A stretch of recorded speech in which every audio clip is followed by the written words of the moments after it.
I never believed in cursed objects. You know the kind of stuff you see in movies or read about in creepy online forums?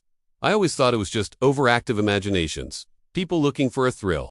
That all changed the day I walked into a dusty old thrift store on the outskirts of town and saw it sitting on a shelf.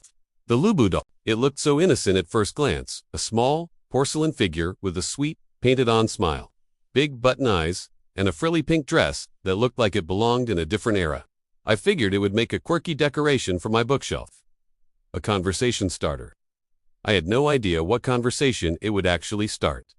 So, I paid the $10 and brought it home, completely oblivious to the fact that I was inviting a nightmare into my life. That first night, everything seemed normal. I placed the doll on the bookshelf in my living room, right next to a stack of old novels. It looked perfectly harmless, almost cute in the dim light.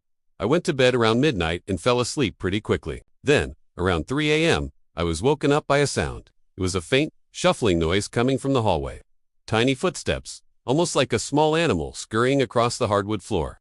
My first thought was that my cat had gotten out of my room, but then a cold wave of realization washed over me. I don't own a cat. I live alone. I told myself I was just dreaming, that it was the house settling, and eventually, I managed to fall back asleep. The next morning, I walked into the living room and felt a chill run down my spine. The Lububu doll wasn't on the bookshelf where I had left it. It was sitting on the armchair across the room, its head tilted slightly, as if it was watching the doorway. I tried to rationalize it. Maybe I moved it and forgot. Maybe a draft knocked it over and I just put it there without thinking. But deep down, I knew that wasn't true. The strange occurrences only got worse from there. Every morning, I'd find the doll in a different spot. One day it was on the kitchen counter, next to the knife block. Another time, it was perched on top of my television. The most terrifying morning was when I woke up to find it sitting on the pillow right next to my head, its button eyes staring directly into mine. That's when the whispers started. Faint, breathy sounds that seemed to come from the shadows of my apartment. At first, I couldn't make out what they were saying, but soon, I could hear a single word, repeated over and over again, in a voice that sounded like a child's distorted lullaby. Lububu, Lububu. I was starting to feel like I was losing my mind. Was I just sleep deprived? Was the stress of work getting to me? I needed answers.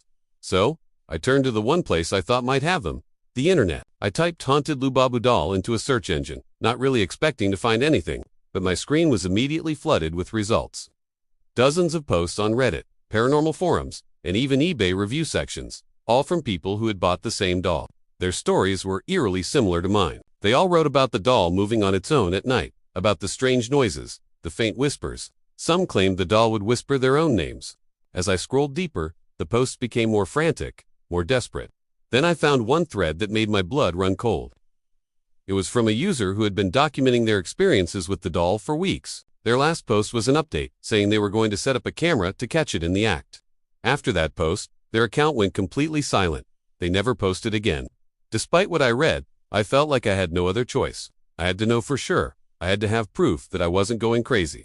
So last night, I did exactly what that user did. I set up a small camera on my dresser, pointed directly at the bookshelf where I'd placed the doll. I made sure it was recording, turned off the lights, and tried to get some sleep, though my heart was pounding in my chest. This morning, I anxiously grabbed the camera and transferred the footage to my laptop. I fast-forwarded through hours of stillness until the timestamp hit 3:14 a.m. My breath caught in my throat. On the screen, the doll's head, which had been facing forward, slowly, mechanically, turned to look directly into the camera lens. And then, its painted-on smile seemed to widen into a grotesque, unnatural grin. The video glitched, filled with static, and then cut out. That wasn't the worst part. When I went to check the camera, it was gone, vanished from my dresser. In its place was a small, folded piece of paper. With trembling hands, I opened it. It was a note, written in what was unmistakably my own handwriting. It said, "Don't film Lububu again. If you're watching this, and if you ever see one of these dolls, don't buy it. If you already have one, get rid of it. Throw it away, burn it. I don't care what you do. Just get it out of your house before it learns more than just your name." I think it's already learning mine. Thanks for listening. Stay safe out there.